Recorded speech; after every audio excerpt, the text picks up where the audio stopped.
और इस बीच बड़ी खबर आपको बता दें, ये दिल्ली के सीएम अरविंद केजरीवाल से जुड़ी हुई है, जो आज भी ईडी के सामने पेश नहीं होंगे। ताजा समन ईडी का जारी हुआ था केजरीवाल के खिलाफ, लेकिन लगातार ये कहा जा रहा है कि ईडी का समन गैर कानूनी है और यही वजह है कि केजरीवाल पेश नहीं हो रहे हैं। हालांकि जो प्रदर्शन आम आदमी पार्टी कार्यकर्ताओं द्वारा किया जा रहा है, उसमें केजरीवाल की मौजूदगी होगी, वहां पर वो भाषण देंगे। ईडी के समन का मकसद केजरीवाल की गिरफ्तारी है, ये आम आदमी पार्टी का कहना है। पंकज जैन मेरे सहयोगी जुड़ गए हैं तमाम जानकारी के साथ। पंकज, जैसा कि उम्मीद की जा रही थी, एक बार फिर से वही राग अलापा है कि ये समन गैर कानूनी है, इसलिए वो पेश नहीं हो रहे हैं।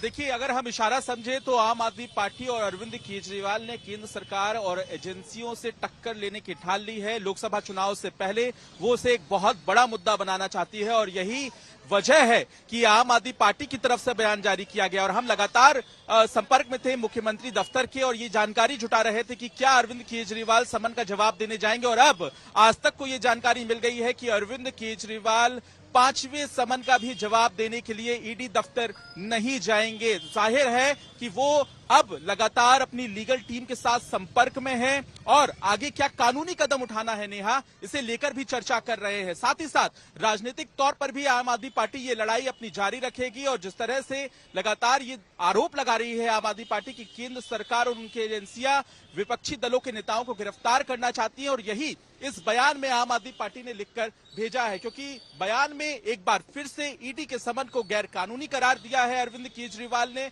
और साथ ही साथ आने वाले दिनों में क्या कदम होगा इसके बारे में भी अरविंद केजरीवाल अब अपनी भूमिका को तैयार कर रहे हैं। तो ये स्पष्ट हो गया है कि एक बार फिर से ईडी दफ्तर अरविंद केजरीवाल नहीं जाएंगे नेहा। और ईडी के खिलाफ क्या वो अपने आज के भाषण में जो कि कार्यकर्ताओं को वो देंगे, उसमें कुछ बोल सकते हैं या फिर सिर्फ मेयर चुनाव को ही लेकर बोलेंगे?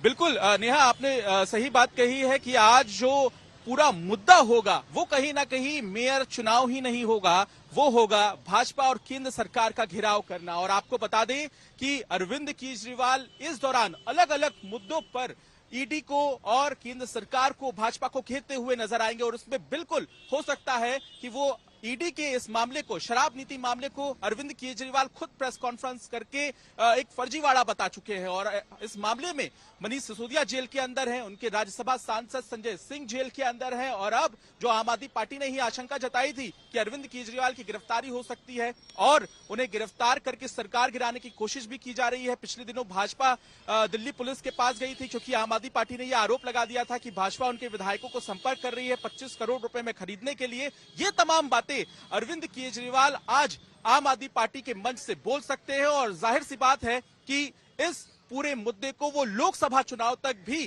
खींचना चाहते हैं, क्योंकि एक के बाद एक अगर ईडी के समन का जवाब अरविंद केजरीवाल नहीं दे रहे हैं तो ये भी तय हो जाता है कि वो अपनी कानूनी लड़ाई को भी उतनी मजबूती से तैयार कर रहे हैं। आपके पास नजर बनाए रखिए, क्योंकि आज का प्रदर्शन बेहद महत्वपूर्ण, बड़ी संख्या में कार्यकर्ताओं को वहां पर पहुंचने के लिए कहा गया है। लेकिन इस बीच मुनीश पांडे मेरे सहयोगी जुड़ गए हैं तमाम जानकारी के साथ। मुनीश, अरविंद केजरीवाल की गिरफ्तारी की संभावना कितनी है? क्योंकि बार बार ये गिरफ्तारी का सवाल उठता है और बार बार समन पे समन जा रहा है, तो कब ये मामला खात्मे पर आएगा?